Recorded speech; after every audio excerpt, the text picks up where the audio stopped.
palavra que eu vou ministrar essa manhã, irmãos, é uma palavra que o Espírito Santo soprou no meu coração. É uma frase: multiplicação. Tiago, abaixa um pouquinho só esse aqui, só um minutinho.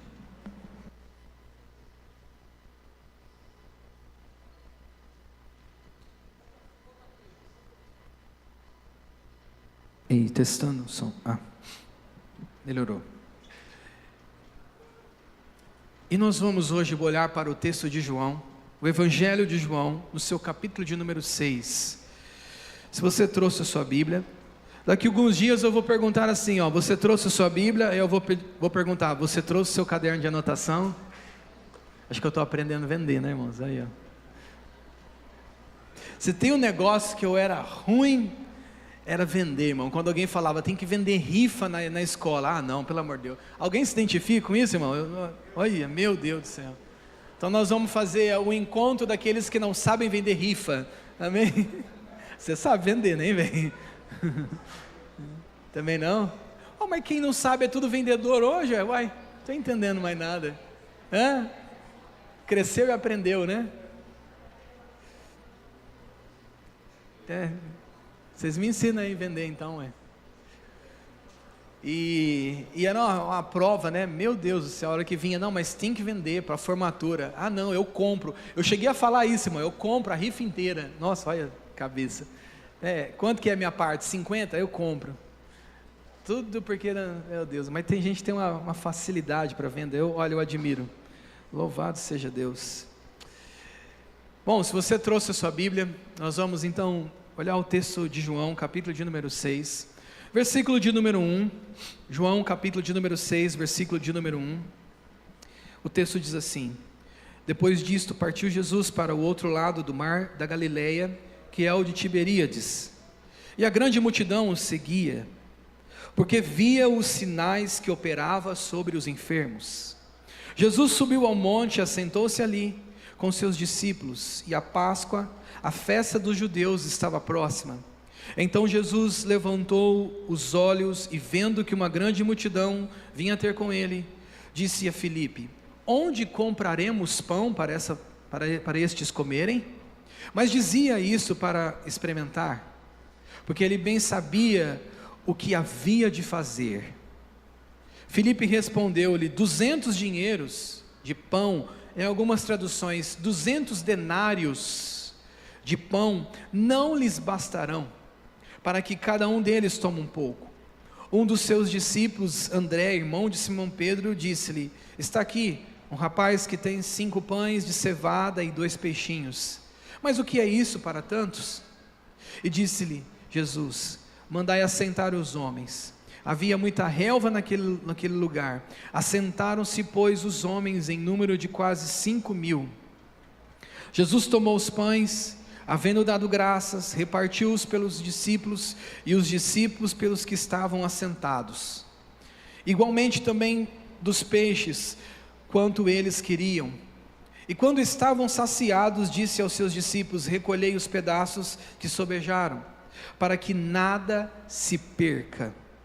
Recolheram-nos, pois, e encheram 12 cestos de pedaços, dos 5 pães de cevada que sobejaram aos que havia comido. Vendo, pois, aqueles homens o milagre que Jesus tinha feito, dizia: este é verdadeiramente o profeta que devia vir ao mundo. Você vai manter a sua Bíblia aberta, vamos orar, você pode fechar os seus olhos. Pai, nós te agradecemos por tua palavra, pedimos que o Senhor abra os nossos olhos.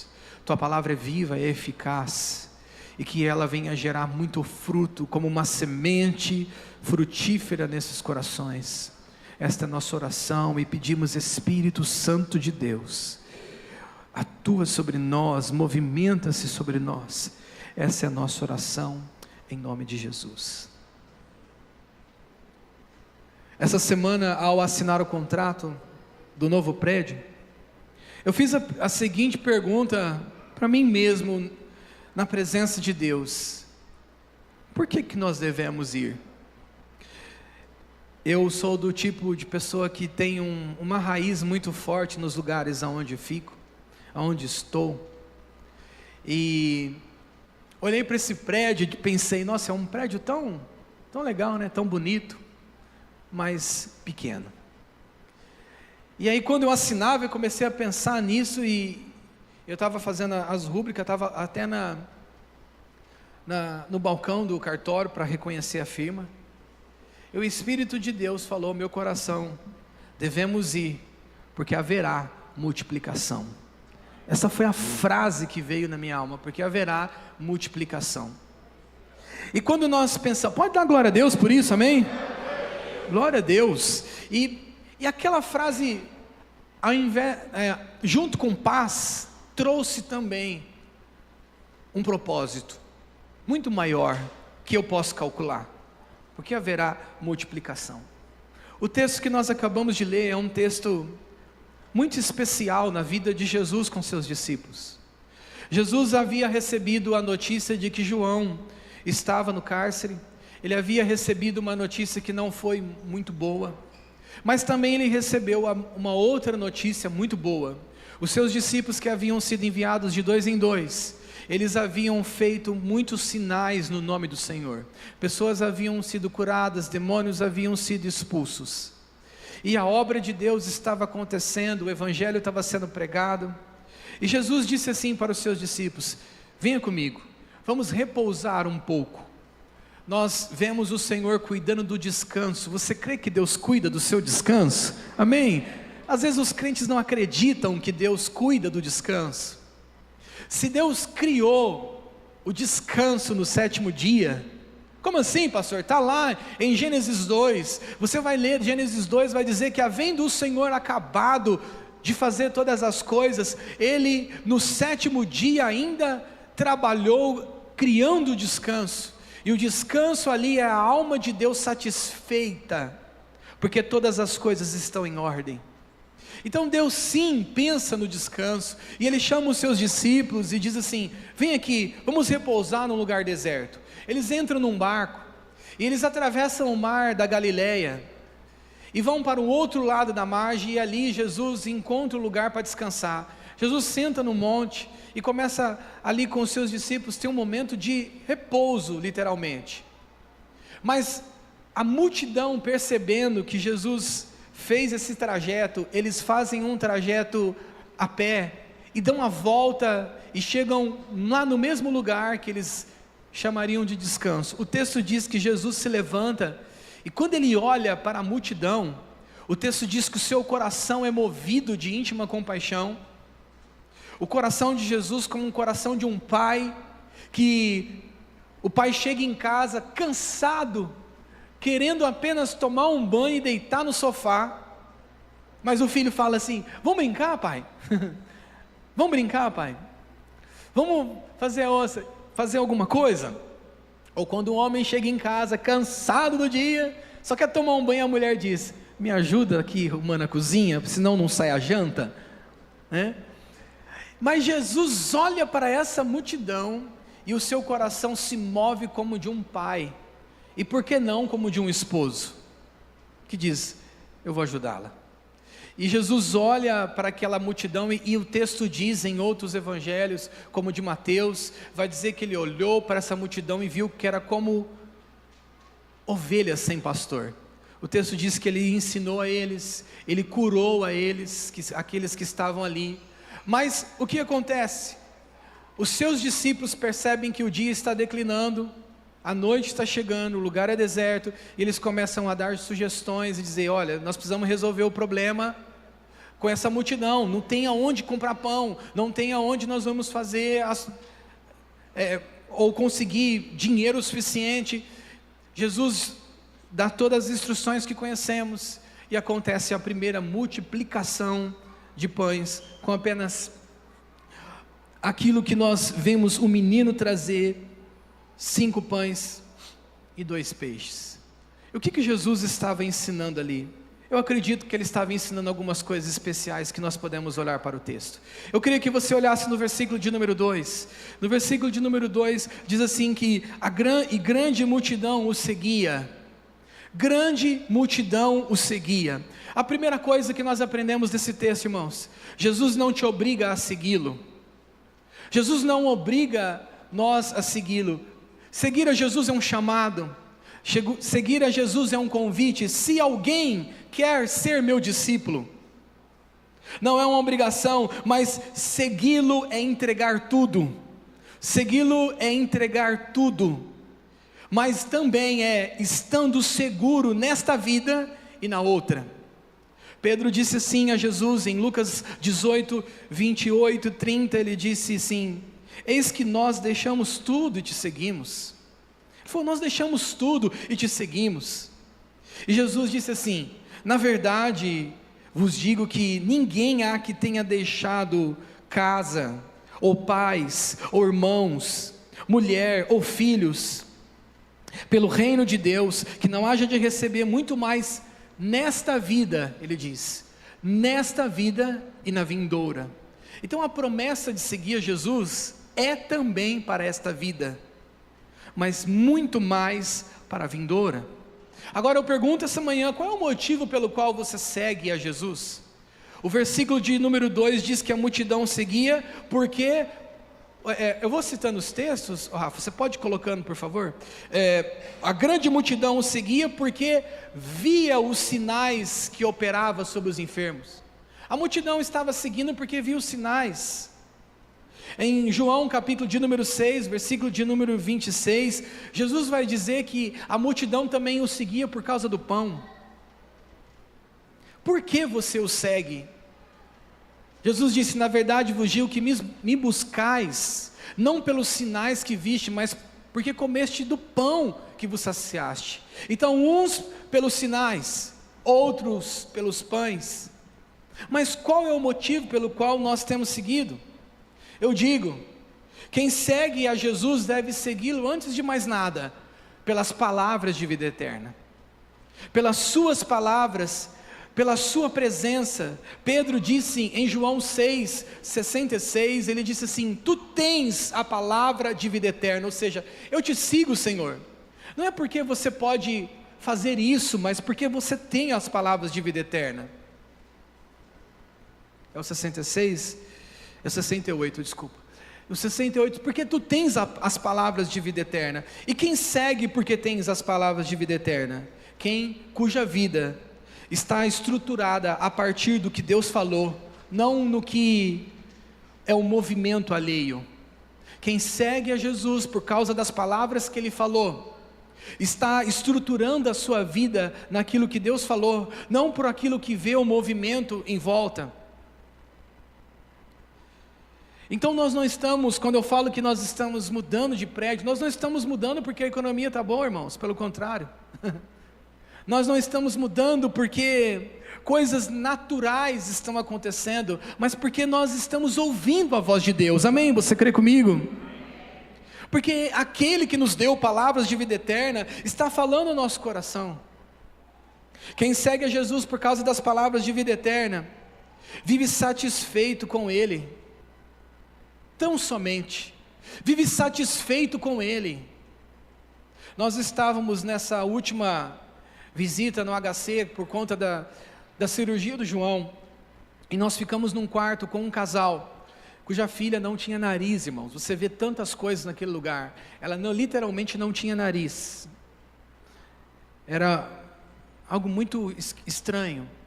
E esse casal, eles estavam de alta um pouco antes de nós, e eu comecei a conversar com eles, são aqui de Bebedouro.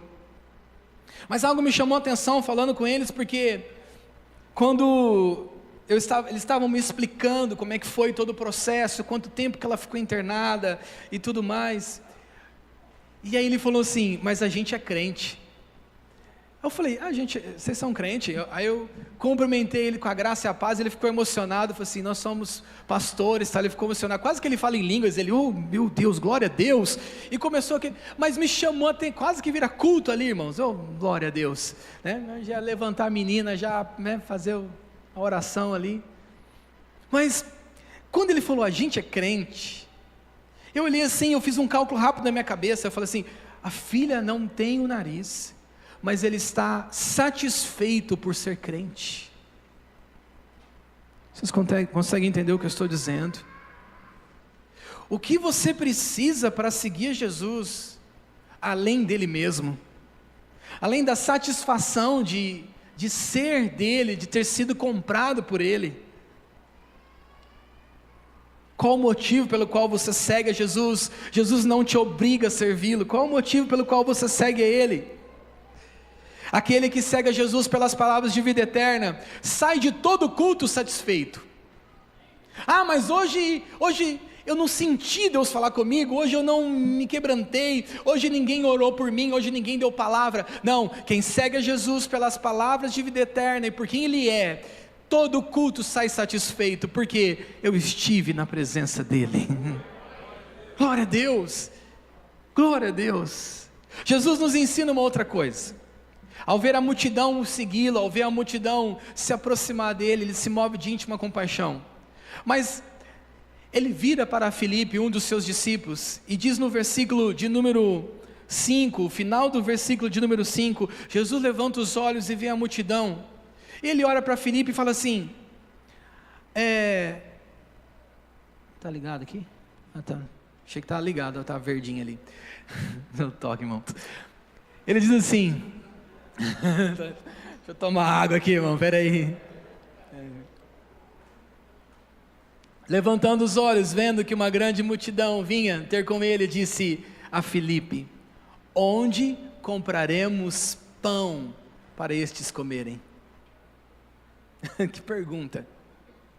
Deixa eu dizer uma coisa, Jesus usa a vida para nos perguntar e nos experimentar. Ele usa a vida para nos perguntar e nos experimentar. A pergunta que Deus faz ao nosso coração está conectado com aquilo que Ele vai fazer. A pergunta que Ele faz para nós, a pergunta que Ele faz na nossa alma, está conectado àquilo que Ele vai fazer. Aonde vamos ter o melhor diagnóstico? Ele nos pergunta, aonde vamos ter o melhor diagnóstico? Aonde restauramos esse casamento? Tudo que Jesus está perguntando na tua alma é porque Ele quer fazer. Alguém pode dizer amém? Aonde adquirimos uma formação? Aonde? É porque Ele quer fazer. Eu me lembro, eu e a Julie, nós éramos noivo. Éramos noivo, amor, quando você começou a faculdade de contabilidade. E a Julie queria uma formação. Aonde nós vamos ter a formação? Eu lembro que a conversa foi, mas nós não temos condição, não tem condição de pagar uma faculdade. E eu me lembro eu falei, amor, eu vou lá na faculdade e vou ver o que pode ser feito. E fui lá e vi como que era a forma de pagamento aqui na Anguera, onde ela se formou. E voltei com uma boa notícia. Naqueles dias estava tendo um promocional da faculdade, né, e eles estavam dando um descontaço lá para quem fizesse a matrícula naqueles dias. E louvado seja Deus, foi exatamente o valor acessível para aquele momento. E a pergunta que o Senhor faz no nosso coração é aquilo que Ele quer fazer. O que podemos fazer por essa pessoa?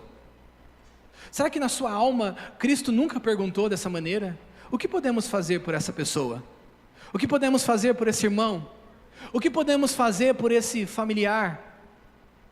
Jesus usa a vida para nos perguntar e nos experimentar. Ele diz para Filipe, ele diz assim, aonde compraremos pão para toda essa multidão? Como vamos pagar o aluguel? Quando vamos resolver esse assunto familiar? Cristo pergunta na tua alma, e Ele pergunta na tua alma por quê? Porque Ele tem uma providência para isso. Alguém pode dizer amém? Então o que Ele está perguntando na tua alma, Ele tem uma providência para isso. E quando Ele pergunta para Filipe, Filipe diz assim, 200 dinheiros não é o suficiente. E por que Ele estava dizendo 200 dinheiro? São 200 denários. 200 denários é o trabalho de um dia. Que eu fiz umas contas básicas aqui. Nos dias deles, dava para comprar 800 quilos de pão. Sendo que um denário daria para comprar 4 quilos de pão, 800 quilos de pão. Aí eu fiz uma conta com o nosso salário mínimo. Nosso salário mínimo de R$ 1.518, 30 dias, dividido por 30, dá R$50,60 por dia. Quem ganha um salário mínimo, ganha R$50,60 num dia, dividindo por 30, que é a média do mês. E aí você pega e você faz a conta, e olha só, a inflação de fato é diferente dos dias de Jesus, porque lá dava para comprar 800 quilos de pão, hoje 562 quilos de pão. Isso seria o equivalente, 200 denários seria equivalente hoje no nosso salário 2025 a R$10.120.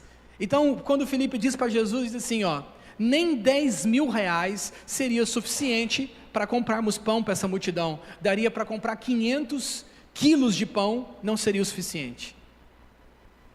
Ele faz uma conta básica, mas Jesus continua ali fazendo uma pergunta, por quê? Porque Jesus espera o nosso cálculo para mostrar para onde Ele quer nos levar.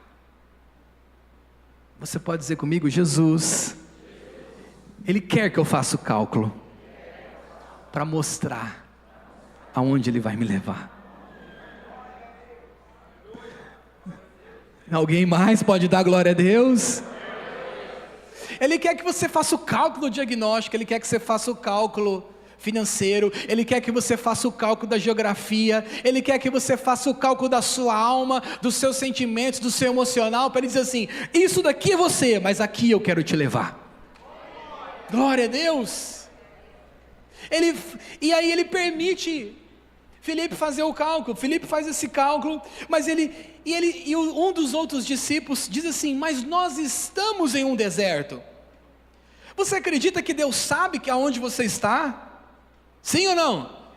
Ele sabe aonde você está, se você está num deserto, ou se você está num monte, Ele sabe, e os discípulos falam, mas aqui é um deserto, como se Jesus olhasse e falasse assim, eu trouxe vocês para cá?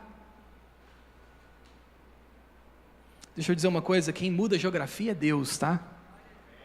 Quem muda a geografia é Deus. Não somos nós, porque está escrito assim, Mateus, capítulo de número 4, versículo de número 1, diz, então foi Jesus, pelo Espírito, conduzido ao deserto.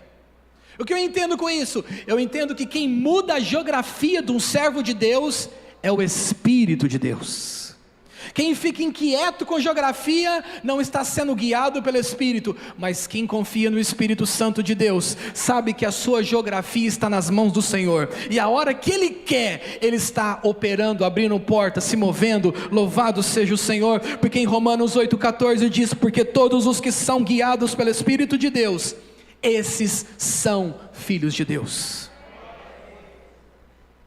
Se o Espírito estiver te guiando, você é filho de Deus. Então Jesus espera nosso cálculo, e aí outro fala assim, faz um outro cálculo, não está aqui no Evangelho de João, mas está no de Mateus e de Marcos. Essa narrativa está nos 4 evangelhos, mas você encontra no Evangelho de Mateus e de Marcos, por exemplo, você encontra um dos discípulos falando assim, despede a multidão. Olha que sugestão boa. Nós temos uma opção pronta para os lugares aonde Deus nos leva quando nós o buscamos. Nós temos uma opção pronta, nós temos uma opção que nós dominamos, nós temos uma opção que nós temos controle. Ele fala, despede a multidão para que eles vão e comprem pães, para que eles se resolvam. Por quê? Porque as necessidades das pessoas, a dificuldade das pessoas nos assombra, e nós queremos distante, cada um, mas Jesus não é assim. O nosso Salvador não é assim, e a quem Ele vocacionou não deve ser assim. Nós não devemos empurrar as pessoas a quem Deus trouxe perto. Se Deus trouxe perto, é porque Ele quer que você seja um instrumento na vida dessa pessoa. Se Deus trouxe perto, não despede. Porém, nós queremos despedir muitas coisas, irmãos. Quantas histórias poderiam ter tido um final diferente, se eu e você não tivéssemos despedido? Nós queremos despedir, porque nós olhamos e falamos, não, é melhor despedir a multidão, porque nós não vamos conseguir resolver esta causa. E Cristo olha e diz, não é assim. Isso é o teu cálculo? Continue no seu cálculo, continue, para que eu possa mostrar o meu. Quantas histórias nós poderíamos ter tido um final feliz se Jesus estivesse nelas? Despedir a história é fácil, irmãos. Despedir a história é fácil, despedir as pessoas é fácil, despedir as situações é fácil. O difícil é crer e ver o que Jesus viu naquele dia. Mas se nós o ouvirmos a Ele, Ele vai dizer para nós: dai-lhes voz de comer. E a gente vai dizer: meu Deus, eu vou dar de comer.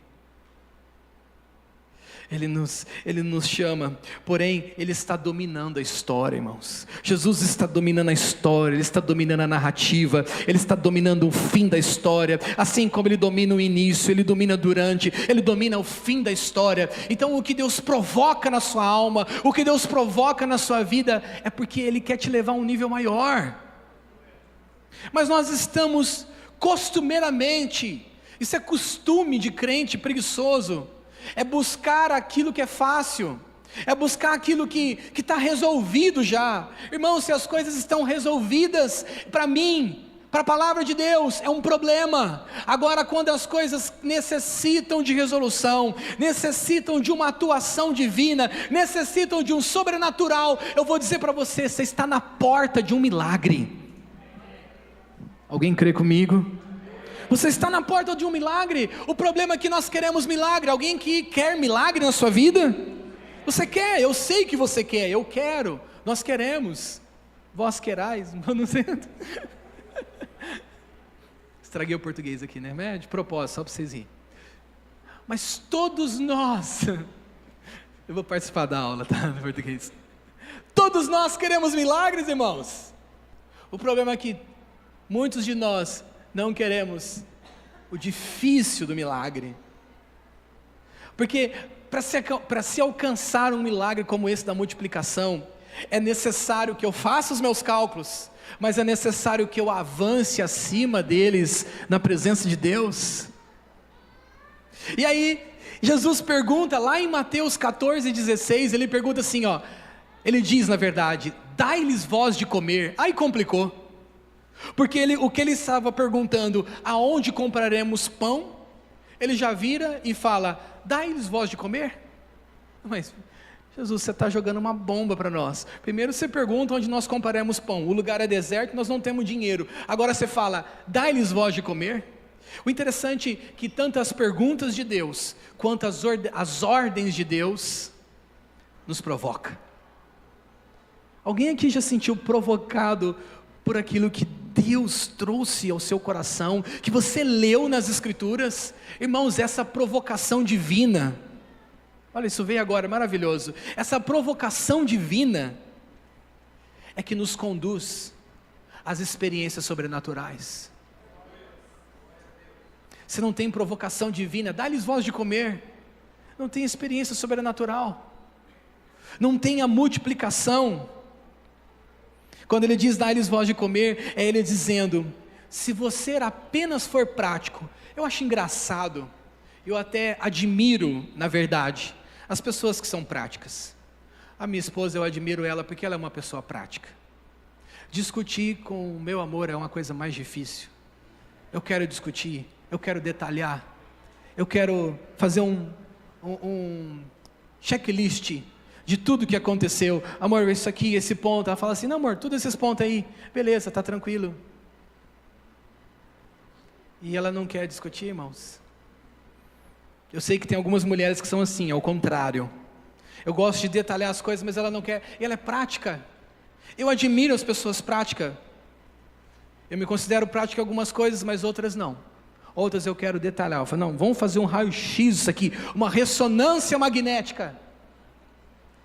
Ela não quer fazer. Porém, em minha defesa, em defesa da Escritura, em defesa do texto, os práticos herdarão o reino de Deus, mas os profundos experimentarão milagres. Sabe por quê? Os profundos experimentarão milagres. Oh, isso aqui não está aqui, veio agora, oh, glória a Deus. Porque, irmãos, Jesus vocacionou os seus discípulos, não apenas para serem práticos, porque discípulos são práticos também, amém? Os práticos, amém? mas também Ele vocacionou os seus discípulos para serem profundos. Então quando Ele fala, dai-lhes voz de comer, para o prático, é assim, mas não tem nada aqui para a gente dar jeito nisso. Para o profundo, espera aí, se Ele está mandando, Ele está provendo de algum lado. Alguém mais tem glória a Deus aqui? Se Ele está mandando, Ele está provendo de algum lado. O profundo começa a procurar, o profundo começa, aí ele vai, aí os irmãos desavisados lá, aí ele fala, e ele fala para os discípulos isso. Oh, quem entendeu a profundidade que eu quero levar, vai e vai ver o que tem aí. Vem e vai ver. E aí ele diz, e eles vão conferir. Eles vão conferir, e no versículo de número 8, você percebe que João não faz essa narrativa, mas Mateus e Marcos fala, que ele diz assim, ó, vai e veja o que tem. E aí esses discípulos vêm com essa notícia, olha, na verdade André especificamente, no versículo 8, diz assim, está aqui um rapaz, que tem 5 pães de cevada e 2 peixinhos, mas ele já se antecipa com a sua mente incrédula, ilimitada, não profunda e prática, ele diz, mas para que isso serve para tantas pessoas? Tem gente que é muito negativa, até quando encontra o início da providência. Eu vou repetir para você, tem gente que não tem nada, e está dizendo, aonde Deus vai fazer alguma coisa aqui? Aonde Deus vai resolver isso aqui? Hora que chega o início da providência, os 5 pães e 2 peixes, ainda olha e fala, mas para que tanto? A Bíblia diz que quando Elias anunciou que haveria chuva sobre a terra, depois de 3 anos e meio sem chuva, ele manda o moço conferir, e o moço olha e fala, tem uma nuvem do tamanho da mão de um homem, e diz assim, é o suficiente, vai e avisa que haverá muita chuva. Então deixa eu te dizer uma coisa, esteja vigilante, esteja atento na introdução da providência, não seja como um André, ou como um dos discípulos aqui, que vai olhar e encontraram 5 pães e 2 peixes e vão dizer, mas para que isso aqui serve para tantos? E Deus está dizendo, é o começo da providência, é a porta da providência, é a entrada da operação divina. E aí, irmãos, quando nós olhamos para isso, eles vão, conferem, e aqui está um rapaz. Deus estava usando um rapaz, um menino, em algumas traduções. E eu perguntando para mim, falando assim, por que esse menino estava fazendo aqui, com esses 5 pães e 2 peixes? Eu vi alguns pastores que eu discordo teologicamente, eles falaram assim, olha lá, olha esse menino ali empreendedor. Alguém já ouviu isso já? Ele é empreendedor, o menino é empreendedor, ele estava esperto, ele viu 5.000 pessoas, pegou 5 pães e 2 peixes e levou para o meio da multidão e ficou lá. Alguém vai ter fome daqui a pouco, irmãos, não. Porque 5 pães e 2 peixes era a refeição de uma pessoa. Então o menino estava levando a sua refeição, a sua comida. E eles encontram o menino. E Deus usa um menino para salvar a providência, para salvar a fé dos discípulos. Deus usou um menino chamado João para salvar a minha fé. Para salvar a minha fé quando Deus operou milagrosamente na vida dele, depois de 2 cirurgias, louvado seja o Senhor, passar abençoado. Então Deus usa, pais que estão aqui, Deus chamou crianças para salvar a nossa fé, Deus chamou meninos para salvar a nossa fé. No versículo de número 10, já estou caminhando para o final, Jesus manda assentar. Chamar o Juan e a Jenny aqui para me ajudar. E ele diz assim, ó, mandai assentar. O que Jesus mandou fazer, irmãos? assentar. O interessante é que 5.000 pessoas para assentar, vocês acham que foi rápido ou levou um tempo? O texto vai dizer que ele mandou se assentar, em Marcos vai dizer que ele mandou assentar de 50 em 50. Jesus fez um cálculo matemático especial. Se eram 5 pães, ele deveria fazer as pessoas assentar sob múltiplo de 5. E ele manda se assentar, a Bíblia diz que era 150. Nós sabemos pelo próprio texto bíblico que havia 5.000 homens, fora mulheres e crianças. Você imagina, para fazer 5.000 homens sentar, somado com mulheres e crianças, vamos chutar aí 20.000 pessoas para fazer essa galera toda sentar, para fazer essa criançada toda ficar quieta. Tivesse uns 10 João ali, irmãos, ajuda lá, olha lá, tá quase chegando no mar lá da Galileia, traz o menino para cá, senta aqui, fala para ele que vai ter pão. Vamos orar, João? Você imagina, irmãos, nós lemos o texto bíblico desavisado, que coisa, o texto não mostra quanto tempo que levou para poder colocar em ordem, mas deixa eu dizer uma coisa, talvez levou algum tempinho, para colocar 20.000 pessoas aproximadamente, sentados, irmão. Imagina, se tivesse algum senhor, alguma senhora, mas se eu sentar eu não levanto. Se eu sentar eu não levanto. Me ajuda aqui, irmão. Sentou, irmão. A Bíblia diz que havia muita relva. Como que leva para um lugar deserto e tinha relva? Mistério. Mas esse assentar mostra para nós uma coisa: Jesus não opera milagre na desordem. Talvez para colocar em ordem vai levar tempo, mas é a introdução de um milagre. A ordem é uma ação divina acontecendo. Sabe essa ordem que Deus está colocando na tua vida, está estabelecendo, você fala assim, mas pastor, já faz 1 ano que Deus está colocando em ordem minha vida e nada. Deixa eu dizer uma coisa, 20.000 pessoas não se assentam em 10 minutos. Sua vida, amada vida, de 30 anos, de 40 anos, de 50 anos, não se coloque em ordem de um dia para a noite, para Deus operar um milagre. Então espera Deus colocar a ordem, porque o Deus não faz nada sem as coisas estarem em ordem, mas quando as coisas estão em ordem, meu irmão, Ele começa a fazer coisas lindas, especiais. E aqui eu vejo 3 cabeças diferentes se assentando. A cabeça dos discípulos se assentando, temos dúvida do que ele está pedindo para fazer. Alguma coisa ele vai fazer, olhando um para o outro, se assentar, beleza, mas temos dúvida do que ele vai fazer. Ele está com 5 pães e 2 peixes lá, vamos assentar. A multidão, um olhando para o outro, até agora ele estava ensinando, até agora ele estava curando. O que está acontecendo? Ele vai ensinar mais? Imagina um perguntando para o outro, ele vai ensinar mais alguma coisa? Deve ser, vamos sentar. Mas por que tem que ser de 50 em 50? Não sei, ele mandou. Essas são as cabeças. Qual é a tua, quando Deus está colocando em ordem as coisas? E a do menino? Qual é a cabeça do menino? A cabeça do menino, o mestre vai comer, né? O mestre pediu os meus 5 pães e 2 peixes, porque ele vai comer. Ninguém imaginava que haveria uma multiplicação dessa.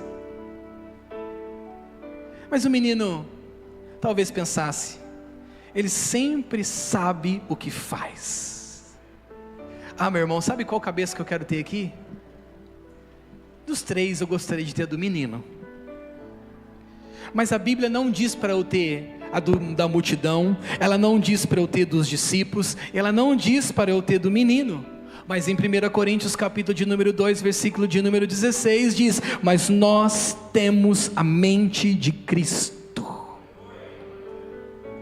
A cabeça que Cristo quer que eu tenha, nessa ordem, nesse milagre, na vida, é a dele, é a cabeça dele. Porque o milagre não está na mente da multidão, o milagre não está na mente dos discípulos, o milagre não está na mente do menino, mas o milagre está na mente de Cristo, e você pode ter ela, e você pode receber desta mente hoje. Se você ainda não viu milagre na sua vida, não viu multiplicação, a mente de Cristo nesta manhã, ela está disponível para todo aquele que crê, para que você possa ter a mente de Deus, para aquilo que Deus quer fazer.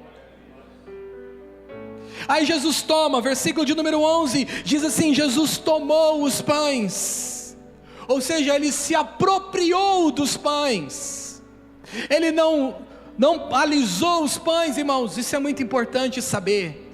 Ele não deu uma conferida nos pães, se era de cevada, se era de trigo, não, ele não fez isso, ele tomou os pães. O que nós ensinamos, ou melhor, o que nós aprendemos aqui desse texto? Se Cristo não puder tomar algo da tua vida, se Cristo não puder tomar a tua vida, se Ele não puder tomar algo que vem de você, permanecerá como está. Mas se Ele puder tomar, se Ele puder se apropriar como Senhor, se Ele puder tomar como Salvador, como Senhor, como soberano, como Rei da tua vida, meu irmão, eu posso dizer, você está tão perto de uma experiência tão profunda com o milagre divino que você ainda não conhece. Alguém pode dar glória a Deus por isto? E Jesus, no versículo de número 11, diz que ele havendo dado graças, mas João, essa tradução de João não está bonita para mim. Por quê? Porque a tradução de Mateus, de Marcos, diz que ele abençoou. Você pode dizer comigo, ele abençoou.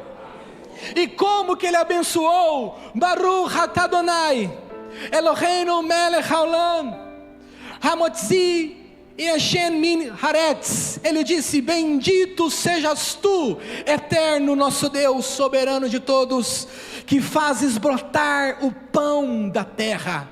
Jesus fez uma oração hebraica, ele fez uma oração como um judeu que ele é, e ele disse assim: bendito sejas tu, eterno nosso Deus. E o que ele faz? Ele santifica, ele abençoa, porque tudo da nossa vida que vai para a mão de Jesus é abençoado, tudo que de nós vai para a mão de Jesus é transformado, recebe não ação de graças, mas bênção, por isso que eu disse, ele abençoou. Aí quando você pensa, sua mente e a minha mente reducionista, a nossa mente é reducionista sobre o que significa multiplicação para Deus, porque quando nós pensamos em multiplicação, pensamos em din-din, pensamos em dinheiro. Deus vai multiplicar o que, irmão? Dinheiro? Não, uma mente reducionista na fé vem pensar nisso, mas aqui, o que ele está multiplicando, irmãos? Alguém pode responder para mim o que ele está multiplicando? Pães e peixes, podemos dizer juntos? Pães e peixes é o que? É pecúria, irmãos? Não. É espécie? Não. É alimento básico. E o que ele está dizendo para nós? Ele está dizendo que ele multiplica o que for alimento para a tua alma. Ele multiplica o que for alimento para o teu corpo. Não tem na escritura Deus multiplicando dinheiro, mas tem Deus multiplicando a alma do homem, Deus multiplicando amor no coração do homem, Deus multiplicando fé, Deus multiplicando alegria, Deus multiplicando amor, e esse homem colocando as mãos nas coisas, e essas coisas materiais recebendo prosperidade. Então Deus multiplica sim o que é alimento para a tua alma. É isso que ele está dizendo para nós. Então para de ficar correndo atrás da multiplicação financeira e vai correr atrás da multiplicação da tua alma, porque se a tua alma for multiplicada em amor, em alegria, em paz, em longanimidade, em temperança, em fé, em esperança, nada será impossível. Nós fazemos uma corrida inversa, e Deus quer começar na essência, na raiz. É por isso que Ele vai dizer: precisamos da multiplicação de alegria, irmãos. Tem gente que está achando que é o dinheiro que vai trazer alegria, irmãos. Mas você precisa da multiplicação da alegria para a alma, para o dinheiro chegar e você, de fato, glorificar a Deus. Mas não é o dinheiro que vai dar alegria. Precisamos de multiplicação do que mais? A Escritura diz que Deus não multiplica o dinheiro, mas Ele multiplica o poder de semeadura. 1 Coríntios 9, Deus quer multiplicar sementes na sua vida. Ele quer multiplicar sementes e pão. Se estamos falando que Ele multiplica pão, também Ele multiplicará semente. Se alguém aqui tiver graça de Deus, ou pedir sabedoria de Deus para manusear a semente, Ele multiplicará a semente. Alguém pode glorificar a Deus por isso? Eu termino aqui no versículo de número 12, ele diz assim, e quando Jesus viu que eles estavam saciados, Jesus viu que eles estavam saciados e disse aos seus discípulos, podemos dizer juntos, irmãos? Eu falo, vocês repetem, amém? Ele diz assim, recolhei os pedaços que sobejaram. Agora vamos dizer juntos, para que nada se perca. Jesus nos ensina a recolher tudo para que nada se perca, porque Ele te ensina que muita coisa pode se perder na vida, mas aquilo que você recolher não se perde. O ato de recolher reproduz permanência. O ato de recolher produz permanência. Como assim, pastor? O ato de recolher a vida, o ato de recolher os atos de amor, o ato de recolher a alegria, o ato de recolher a paz, o ato de recolher a graça, o ato de recolher um desfrute produz permanência. Ele diz, nada se perca. Nada deve se perder na tua casa. Não deve se perder alimento, não deve se perder amor, não deve se perder alegria, não deve se perder a gratidão. Tudo deve ser recolhido, tudo deve ser trazido. Se você essa manhã crê que você está recebendo uma palavra de Deus, então aprenda a recolher essa palavra em nome de Jesus. Recolha essa palavra para que ela não se perca. Ele diz, recolhei tudo, porque eu vou dizer uma coisa, irmãos, você está aqui 10h35 da manhã, do dia 7 de dezembro de 2025, isto é uma multiplicação de Deus na sua vida, crendo você ou não. Alguém mais pode dizer glória a Deus? Isso é multiplicação na tua vida, porque a tua alma estava perdida, você estava sem Deus, você estava sem esperança, mas Deus te trouxe essa manhã aqui, para dizer, estou multiplicando a tua alma, estou multiplicando alegria na tua alma, estou multiplicando paz na tua alma, então recolhe isso, para que não se perca.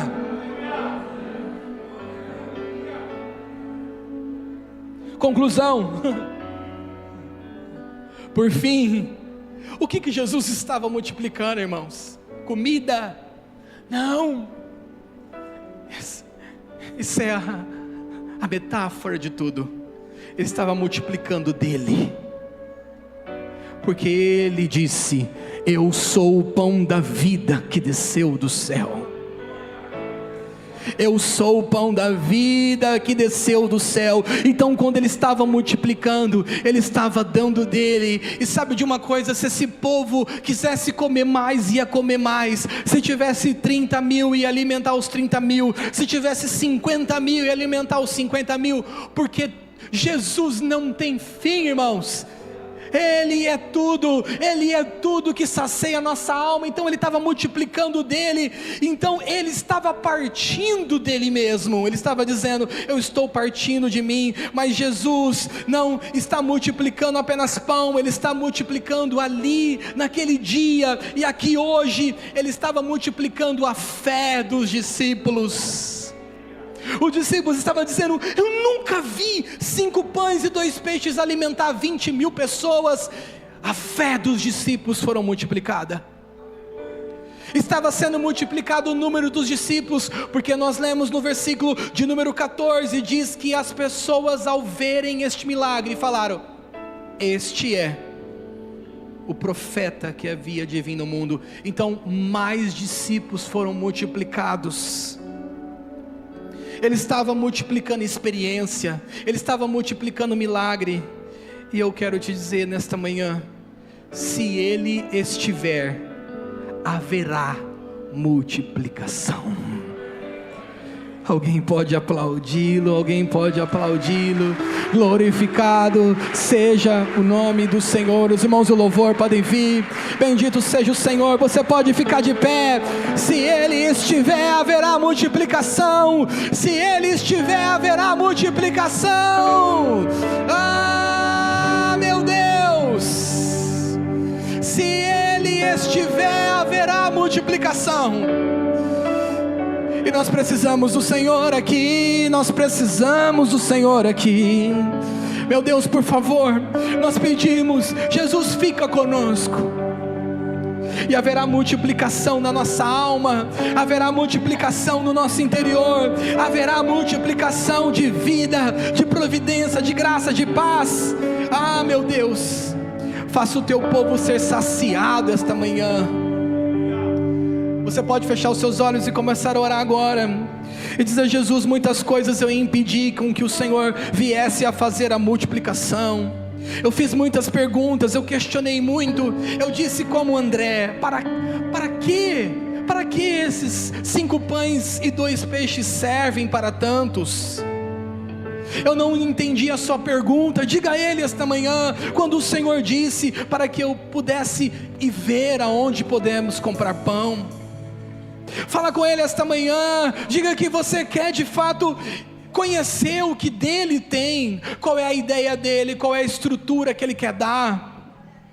Deus quer destruir a sua estrutura e edificar a dele. A nossa história termina ali, naquele deserto, despedindo a multidão, e Ele está dizendo: eu não quero que você despeça. Eu não quero que você despeça e termine a história da tua vida sem o sobrenatural, sem o extraordinário. Comece a falar com Ele: Senhor, eu preciso dessa providência, eu preciso te conhecer mais, eu preciso te conhecer mais. Vamos louvar o Senhor, amém?